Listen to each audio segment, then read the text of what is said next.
Hello दोस्तों, नमस्कार। आप सभी का हमारे यूट्यूब चैनल आर के एम स्टडी ग्रुप में स्वागत है। तो दोस्तों, एक नई बम्पर भर्ती आ गई है, क्योंकि इस भर्ती के अंदर 40,000 से ज़्यादा पोस्टें आई है। इसलिए इस पर हम क्या करेंगे, चर्चा करेंगे कि किस आधार पे हमें क्या फॉर्म अप्लाई करना है, क्या चीज़ है, यानी किस आधार पे हम इसके अंदर अपना फॉर्म अप्लाई करके किस आधार पे हमें ये जॉब प्राप्त कर सकते हैं। इसके अंदर क्या पेपर होगा या नहीं होगा, किस आधार पे पेपर होगा और किस आधार पे सिलेक्शन होगा, है ना। तो हमें अक्सर अपने गाँव में, शहरों में, यानी हम डाक विभाग की देखते हैं, डाक को देखते हैं, जो हमारे घर आता है डाकिया, है ना। तो इसी पे एक ये जीडीएस यानी ग्रामीण डाक सेवा, शॉर्ट में बोले तो जीडीएस, इसकी एक वैकेंसी अभी नोटिफिकेशन जारी हुआ है। इस नोटिफिकेशन के तहत अभी तक फॉर्म स्टार्ट नहीं हुए हैं। तो इस पूरे वीडियो में हम देखेंगे कब तक। आपको वीडियो बिल्कुल भी स्किप नहीं करना है और ज़्यादा से ज़्यादा लोगों को शेयर करना है। और अभी तक आपने यदि हमारे चैनल को सब्सक्राइब नहीं किया है तो चैनल को सब्सक्राइब कर लें, ताकि आने वाले किसी भी भर्ती के नोटिफिकेशन है आपको जल्दी ही प्राप्त हो जाए। इसी के साथ में इसके अंदर आपको क्या क्या करना होगा, किस आधार पे आपका चयन होगा, है ना, और इसमें सैलरी क्या मिलेगी। सबसे इम्पोर्टेंट यही होती है कि सैलरी क्या है। हमें पता है बेरोजगार जो होता है उसे सबसे ज़्यादा इम्पोर्टेंट, या कोई भी हो, उसे सबसे ज़्यादा सैलरी की ज़रूरत होती है। तो हम इसके सैलरी पे भी चर्चा करेंगे कि कितनी सैलरी हमें इसमें दी जाएगी, और आयु सीमा भी दी जाएगी, और अप्लाई करने का भी प्रोसेस हम इसी वीडियो में चर्चा करेंगे। चलो, तो इसके अंदर हमें क्या है, एक 10वीं में कितने प्रतिशत वाले यानी हम फॉर्म फिलअप करें, और कितने हमारे नंबर आए हैं उसी पे भी हम चर्चा करेंगे। यानी किसी के 10वीं में कितने नंबर आए हैं इस पे भी हम क्या करेंगे, चर्चा करेंगे। चलो, तो हमारे चैनल को अभी तक सब्सक्राइब नहीं किया तो सब्सक्राइब कर दें। ग्रामीण डाक विभाग, जिसमें 40,879, है ना, लगभग 41,000 के आसपास क्या आई हैं, वैकेंसी आई है, और अलग अलग राज्य में अलग अलग पद दिए गए हैं। चलो आगे करते हैं। नेक्स्ट, सबसे पहला काम होता है ऑनलाइन अप्लाई। यानी इसको हम, यानी इस भर्ती के अंतर्गत इस जो फॉर्म है इसका ऑनलाइन अप्लाई कैसे करें, है ना। 27 जनवरी से लेके 2023 से हमें स्टार्ट करनी है, ठीक है। 27 जनवरी 2023 से लेके ये लगभग चलेगा 16 फरवरी तक, 16 फरवरी 2023 तक, है ना। तो ये क्या है, हमारे पास में लगभग एक महीना मान के चलो अपने पास में इसको ऑनलाइन करने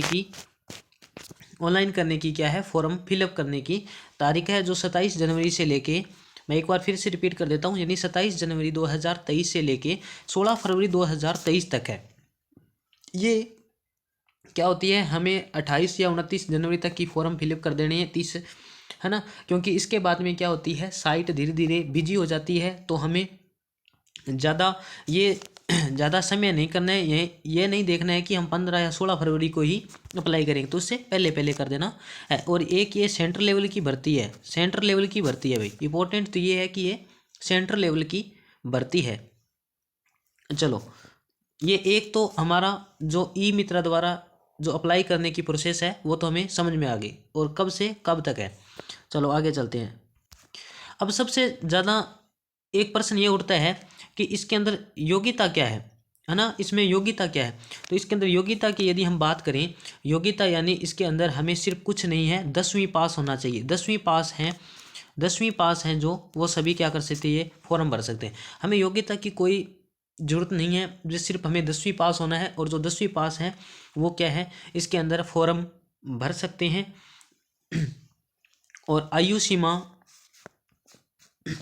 हम बात करते हैं आयु सीमा, यानी 10वीं के अंदर फॉर्म तो भर सकते हैं, लेकिन इसकी आयु सीमा कितनी होनी चाहिए, आयु सीमा होनी चाहिए 18 से लेके 40 वर्ष। 18 से लेके 40 वर्ष तक आयु सीमा होनी चाहिए। इसमें जर्नल है, ओबीसी है ना, एससी है, एसटी है, सभी कैटेगरी की क्या है, फॉर्म अप्लाई कर सकते हैं, ठीक है। जर्नल, ओबीसी, एससी के लिए, सभी के लिए 18 से 40 हैं।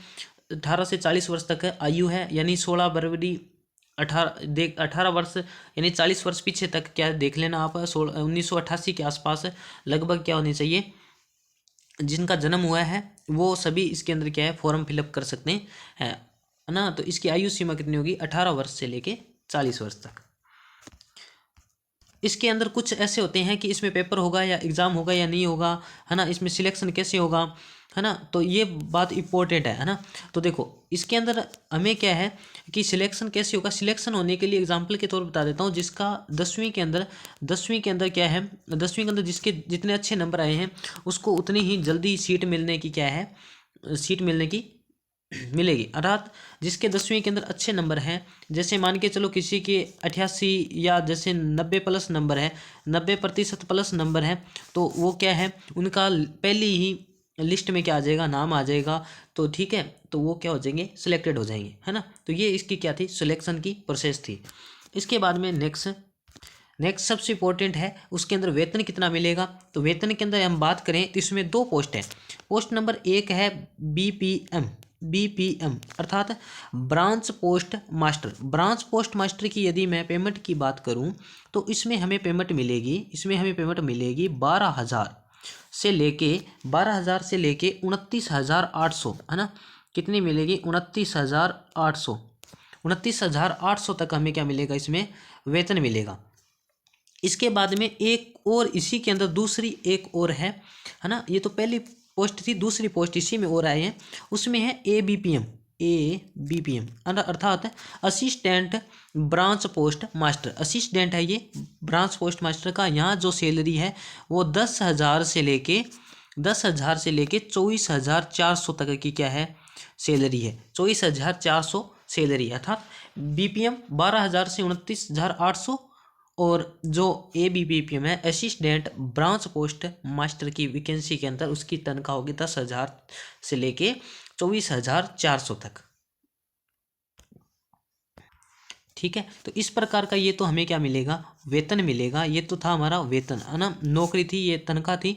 इसके अंदर आपको थोड़ा सा कुछ आना चाहिए, इसके अंदर आपको कुछ चीज़ें चलानी भी आनी चाहिए। जैसे 1 नंबर आपको साइकिल का ज्ञान होना चाहिए, है ना। इसके अंदर कोई इंटरव्यू नहीं है, लेकिन साइकिल का क्या है, हमें आपको ज्ञान होना चाहिए। साइकिल के साथ में थोड़ा बहुत आपको इंटरनेट से भी कोई जानकारी प्राप्त होनी चाहिए, इंटरनेट का भी ज्ञान होना चाहिए, अच्छा ज्ञान होना चाहिए। साइकिल चलानी आनी चाहिए आपको, साइकिल तो जरूर चलानी चाहिए। इंटरनेट का भी क्या होना चाहिए, थोड़ा बहुत ज्ञान होना चाहिए।